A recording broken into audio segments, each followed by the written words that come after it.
দফা দাবি নিয়ে ডেপুটেশন দিল বিডিও দপ্তরে সিপিআইএমের নেতৃত্ব। আপনারা দেখছেন সেই বিশেষ মুহূর্তে ধারণকৃত ভিডিও চিত্র আজকের স্বপ্নগর পত্রিকার অনলাইনে।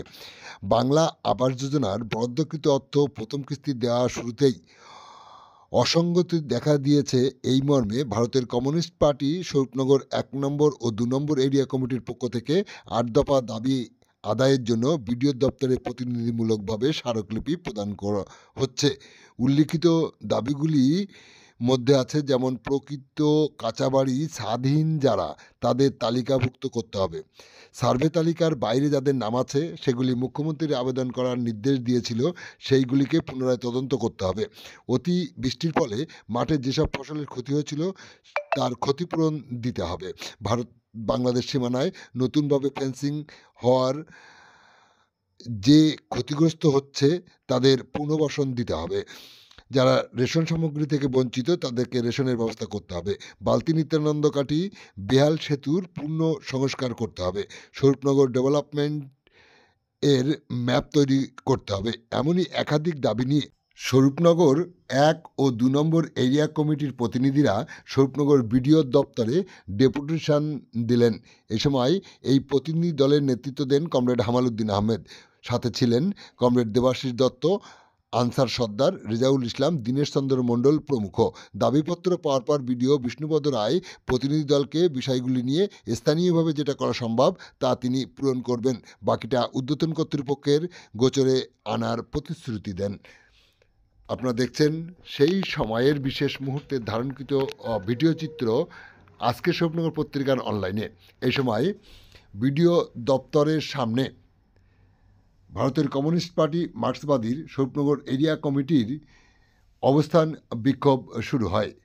এ সময় বক্তব্য রাখছেন কমরেড হামাল উদ্দিন আহমেদ। কি বললেন তিনি শোনাবো আপনাদের। বেড়ার ওধারে জমি থাকলে আরো বিপদ। আমাদের ফেন্সিং আছে গোবরা থেকে হাকিমপুর অব্দি আছে, তারালিটা নেই, তারালিটা পুরো গ্রাম যেহেতু সোনাই নদী বেষ্টিত, আবার আমদিয়ার থেকে আসে জিপিডব্লিউডি বর্ডার করেছে গ্রাম ছাড়া 1/2 কিলোমিটার মাঠ দিয়ে গোটা গ্রামটা ওই ফেন্সিং এর ওপারে। নতুন করে আবার রাস্তা হবে শুনছি, নতুন করে কি হবে জানি না, তাও ওখানে ঘর বাড়ি করতে দেবে কি দেবে না এ নিয়ে জটিলতা আছে, সে আমরা জিজ্ঞাসাবাদ করবো।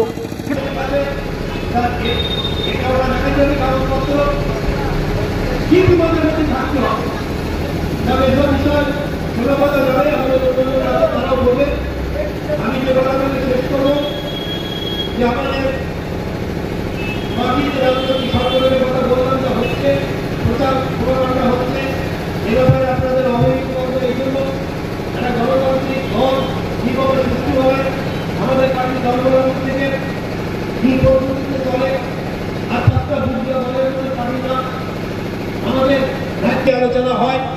এইটুকু বলে সবাইকে অভিনন্দন জানিয়ে আমি আমার কথা শেষ করছি। সমস্যা অন্ন, বস্ত্র, বাসস্থান, চিকিৎসা, শিক্ষা, এই সমস্যার সমাধানের জন্য আমরা ভোট দেই। এই সমস্যার সমাধানের জন্য সরকার গঠিত হয়। এই সমস্যাগুলি সমাধানের জন্য দেশে লড়াই আন্দোলন সংগ্রাম হয়। আর সাধারণ মানুষের এই লড়াই আন্দোলন সংগ্রামের খবর সবচেয়ে বেশি যেখানে থেকে বেরিয়ে আসে সেটা হলো আমাদের দেশের লোকসভা এবং বিধানসভা।